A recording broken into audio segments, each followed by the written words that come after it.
बात है 20 मार्च 2025 की, जब लोगों ने पहली बार साहिल मुस्कान मामले के बारे में सुना तो हर तरफ हैरानी थी। सबको लगा कि इससे ज्यादा भयावह कुछ नहीं हो सकता। फिर 23 मार्च 2025 का वक्त आया जब सोनम और राजा से जुड़ी साजिशों की खबरें लोगों को झकझोर करने लगी। उस वक्त के यही कहा गया कि अपराध की सीमा शायद यही है, लेकिन हकीकत कई बार कल्पना से भी ज्यादा खौफनाक होती है। आज हम आपको जिस घटना की पूरी दास्तां बताने जा रहे हैं वो इन सभी मामलों से भी ज्यादा उलझी हुई है और रोंगटे खड़े कर देने वाली है। ये कहानी है ऐश्वर्या तेजेश्वर हत्याकांड की, जिसने तेलंगाना और आंध्र प्रदेश में सनसनी फैला दी है। इस कहानी का सबसे अहम किरदार है घंटा तेजेश्वर। उम्र करीब 30 से 32 साल, तेलंगाना के जोंगलंबा गढ़वाल जिले के रहने वाले, पेशे से लाइसेंस प्राप्त लैंड स्क्वायर, लेकिन साथ ही एक जाने माने डांस टीचर भी। परिवार में जुड़वा भाई तेजवर्धन और बहन सुशीला थी। शुरू में परिवार की आर्थिक स्थिति बहुत मजबूत नहीं थी, मगर मेहनत के दम पर तेजेश्वर ने अपनी आमदनी काफी हद तक बढ़ा ली। दिन आता है 17 जून 2025 का कि सुबह वो रोज की तरह जमीन की माप के काम से घर से निकले। किसी को अंदेशा नहीं था कि उनका आखिरी दिन होगा। शाम तक घर न लौटने पर परिवार ने सोचा कि काम में व्यस्त होंगे, लेकिन जैसे जैसे रात गहरी गई चिंता बढ़ती गई। भाई तेजेश्वर ने फोन किया, मोबाइल स्विच ऑफ। ये बात चौंकाने वाली थी क्योंकि तेजेश्वर कभी फोन बंद नहीं करते थे। जान पहचान वालों से पूछताछ हुई मगर कोई जानकारी नहीं मिली। तेजेश्वर की पत्नी ऐश्वर्या, जिनसे उनकी शादी को अभी 1 महीना ही हुआ था, 18 मई 2025 को विवाह हुआ था, घर में मौजूद थी। उनसे भी पूछा गया पर उन्होंने अनजान होने की बात कही। पूरी रात बेचैनी में बीती। अगली सुबह पुलिस में गुमशुदगी की रिपोर्ट दर्ज कराई।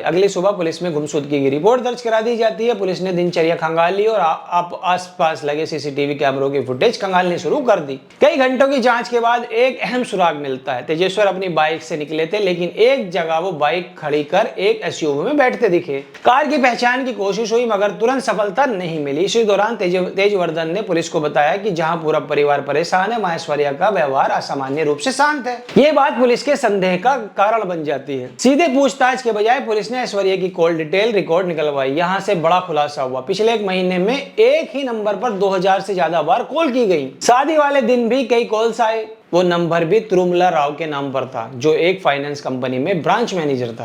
पूछताछ में ऐश्वर्या ने तिरुमला राव को दोस्त बताया। फिलहाल ठोस सबूत न होने के कारण पुलिस ने उन्हें निगरानी में रखा। जांच जारी रही। 20 जून तक मोबाइल की आखिरी लोकेशन अरावली रोड पनिया घाट क्षेत्र में मिली। उसी इलाके में जंगल से दुर्गंध की सूचना पर पुलिस पहुंची थी। वहां एक सड़ी गली लाश मिली। चेहरा पहचान से परे था, लेकिन हाथ पर अम्मा का टैटू था। उसी आधार पर पहचान हुई, वो तेजेश्वर थे। पोस्टमार्टम रिपोर्ट में रूह कांप दी। सिर पर भारी वार, गला काटा गया, पेट में कई बार चाकू से हमला किया गया। अब मामला हत्या में बदल चुका था। ऐश्वर्या के मोबाइल की दोबारा जांच में पता चला कि वो जीपीएस लोकेशन ट्रैक कर रही थी और जानकारी साझा कर रही थी। कुछ संदिग्ध नंबरों से लगातार संपर्क भी सामने आया। तिरुमला राव की जांच में सामने आया कि घटना से पहले 50,000 रुपए दिए गए, फिर गायब होने के बाद करीब 3 लाख रुपए, अलग अलग समय पर हाल ही में 20 लाख का लोन लिया और बड़ी रकम निकाल दी गई।